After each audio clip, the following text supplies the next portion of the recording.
Shalom, perkenalkan nama saya Rupaldi Misip, kelas A121 Fakultas Hukum. Pada saat ini saya akan mempresentasikan hasil makalah saya tentang tujuan dan fungsi hukum. Hukum sangat penting bagi suatu negara dan masyarakat, bagi kelompok maupun individu. Hukum dapat mengatur masyarakat. Hukum dan keadilan adalah dua hal sangat berkaitan yang berperan penting untuk terciptanya ketertiban dalam suatu negara, bahkan antara hubungan setiap orang. Ada bahkan pendapat yang berbeda-beda dari para ahli tentang tujuan hukum. Misalnya pendapat Roskenpon mengemukakan bahwa tujuan hukum untuk memenuhi kepentingan manusia. Kepentingan manusia adalah suatu tuntutan yang harus dilindungi dan dipenuhi manusia dalam bidang hukum.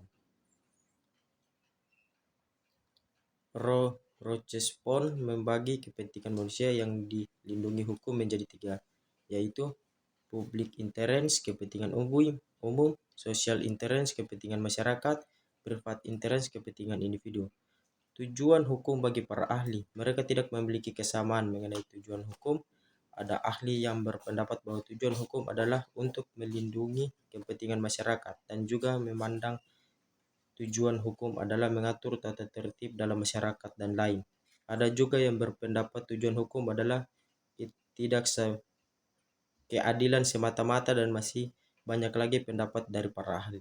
Berdasarkan isi materi yang diluaskan tentang fungsi hukum, apabila hukum adalah penting, maka fungsi hukum adalah faktor utama sebagai pembentuk jalannya tujuan masyarakat. Bahkan negara dapat mentaati hukum yang ada.